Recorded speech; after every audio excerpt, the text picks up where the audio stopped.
Kumusta po kayo mga kababayan? Muling nagbabalik po, Analisa Reality Vlog. Welcome po sa akin munting kubo, yung mga bagong pasok po. Salamat sa suporta ninyo. And to my silent viewers, mga nagla-like, mga nagko-comment, at saka mga nag-share po sa aking mga ginagawang reaksyon, maraming salamat po sa inyo. So bago ko gawin ang aking mensahe ngayon, patungkol dito kay Bay Papaya at saka kay Junjun, nais ko kong i-shoutout muna at please support na rin po si Ka-Business Official, Papa Dins TV and Ka-Business Family. And shoutout din po sa aking mga kasamang mga reactors, please support Anime Reactors TV, Taong Gala, Kalingap Turak, Ma'am Fleurs Channel, Alminda Mix Vlog, and Katangay PLC.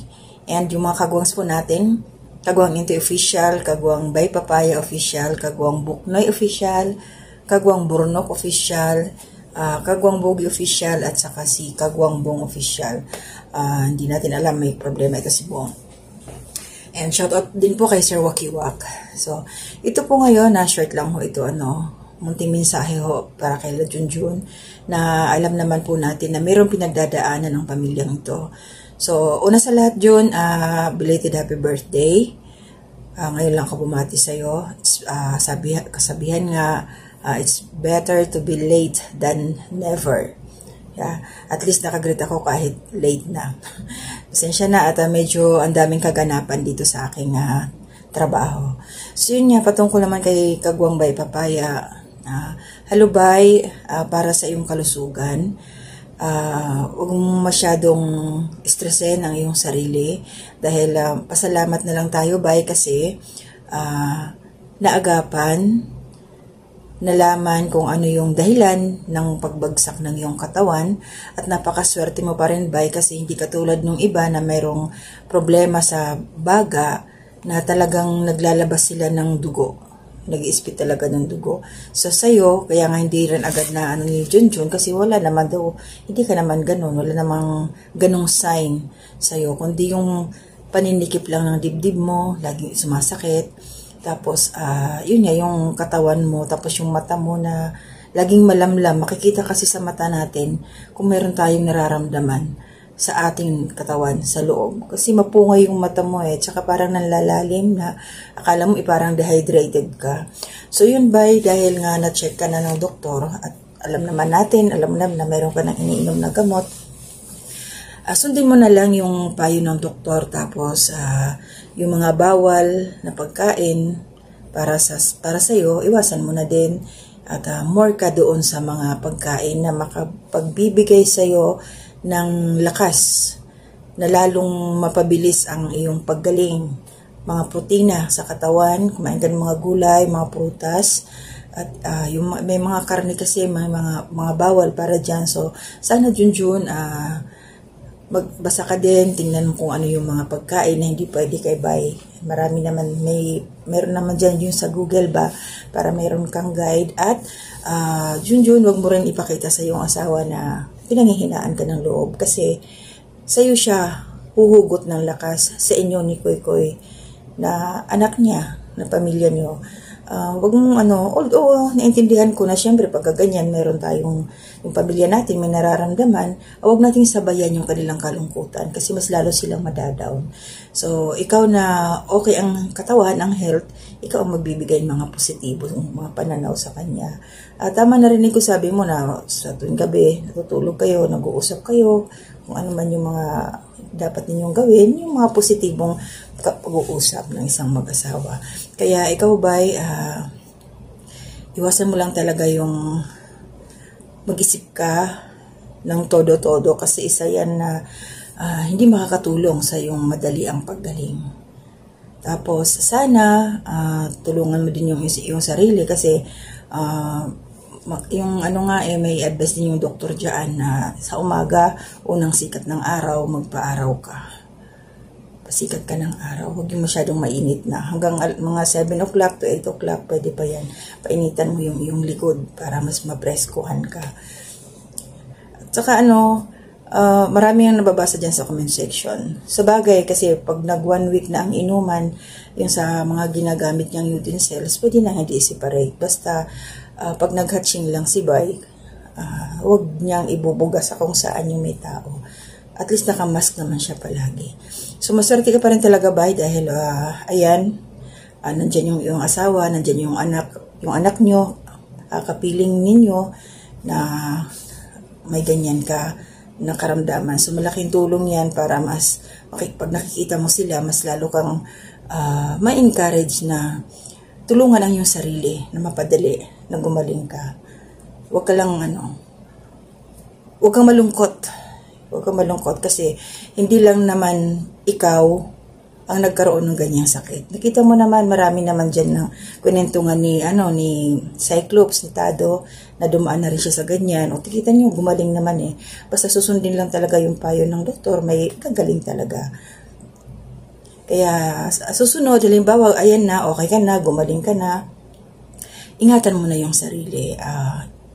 Huwag nang balikan yung mga bisyo dati na maaaring naging dahilan kung bakit naging ganyan, nagkaroon ka ng sakit na katulad niyan. Excuse me. Mabait pa rin ang Diyos dahil kahit papano nagkasakit ka, andyan, malaki ang pamilya mo, pamilya ka business, nakasuporta sa iyo. Yung mga kasabahan mo, mga kagwangs, nakakaunawa din sa iyong kalagayan, kaya napakaswerte mo. Maraming nagmamahal sa iyo.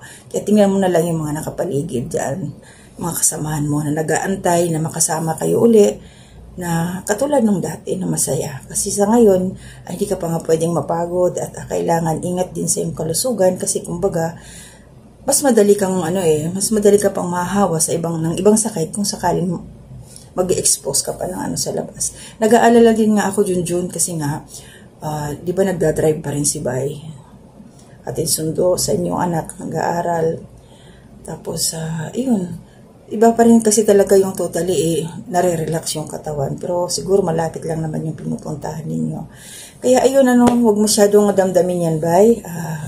Mag-pray. Importante yon. Prayer na bawat inom mo ng gamot, pagdasal mo yun na sa pamamagitan ng gamot na yung iniinom, ay siyang maglilinis sa iyong infection, sa iyong sakit dito sa loob at magbibigay sa iyo ng kalakasan. Kasi yun ang sekreto. Kasi kung hindi natin ipapublish yung gamot na iniinom natin, parang baliwala din. Kaya every time na iinom ko ng gamot, pray ka muna. Close your eyes ka muna. Para mabasbasa ng ating Panginoon yung iyong iniinom na gamot. Kaya John, maging strong ka din para sa asawa mo at dyan sa anak mo. Kaya nyo yan. Kasama din namin kayo sa prayer.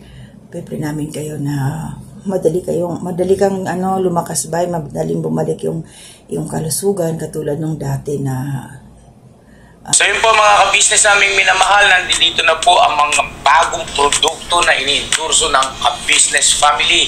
Ayan po mga ka-business, meron po tayong mga bagong product na inilo-launch. Ito po yung ating gagamit sa pang-araw-araw na buhay natin sa car and motor na accessories. Oh, wow! Ayan, meron po tayong tire block, meron din po tayong magic gatas mga ka-business. Ito po yung pampakintab. At meron din tayong pampabango ng sa helmet, no po. And pwede nyo pong i-check yung ating mga produktong ito sa ating official website ng kabusinessofficial.com. Lahat po ito ginagamit ng ka-business family at yun, garantisadong epektibo ka-business.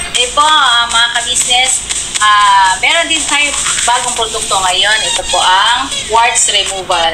Uy! Yan. At saka meron din po siyang cream. Effective din po yung mga ka-business. Konting patak na lang po.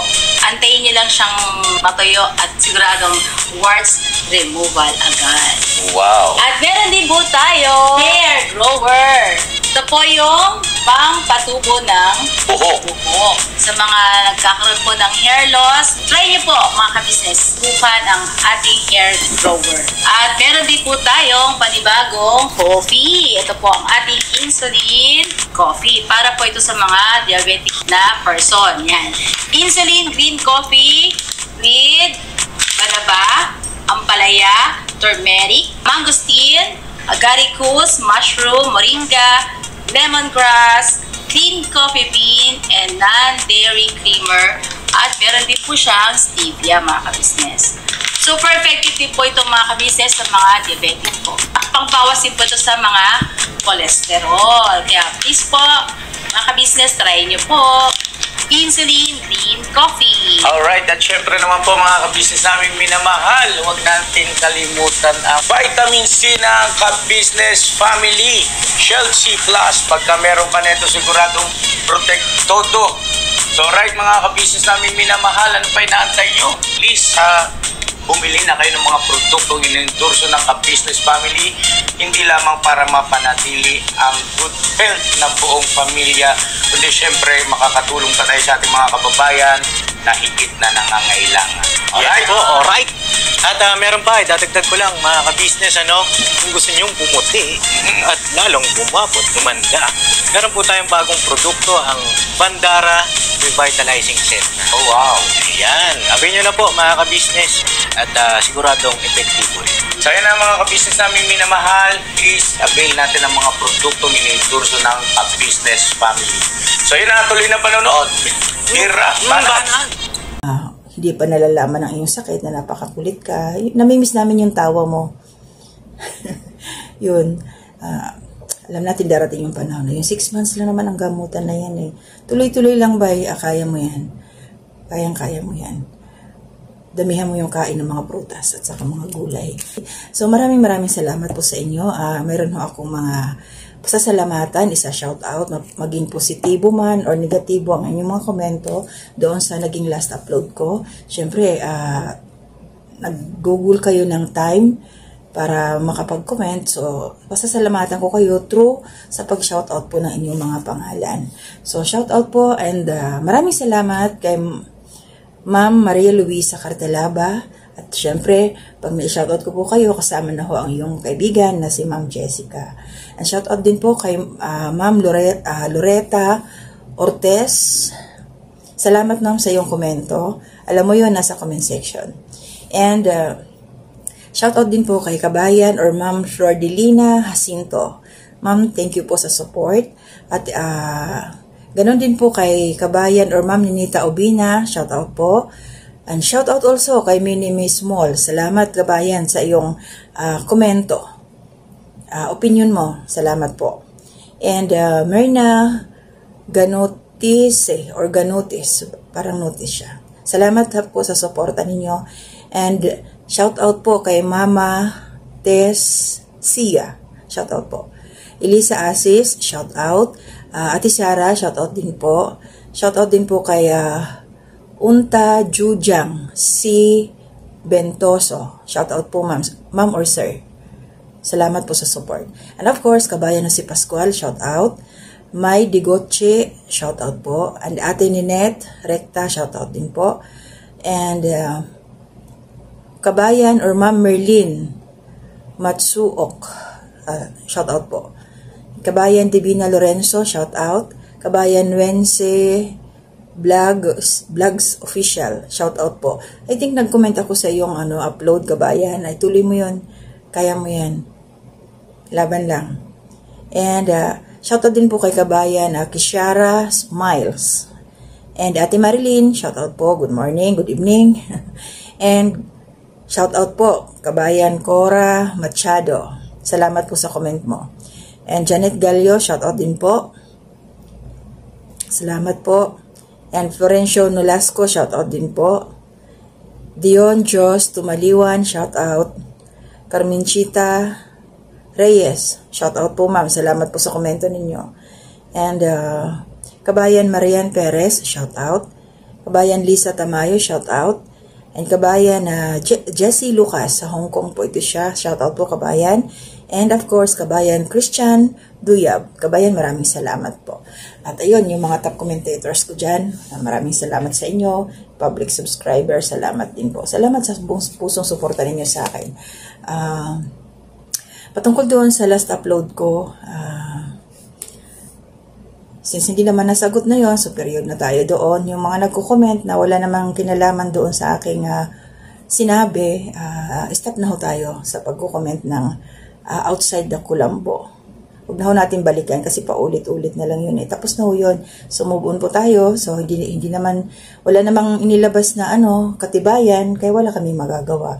So kung yun ang kanyang paninindigan, talagang yun ang tingin niya sa amin at nanggagalaiti siya sa amin, wala ho kami magagawa. Ang importante ho sa amin ay happy kami. Magaan yung loob namin.